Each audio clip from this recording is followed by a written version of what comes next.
নামঘৰত বৰ ডবাৰ শব্দ।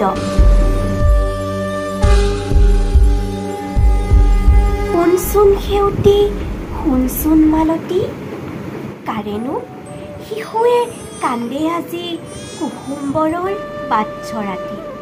অসমীয়াৰ বাবে সিঁচিলে নামৰে কঠীয়া, তেওঁ হেনো সত্যসন্ধাৰ পুত্ৰ জানা।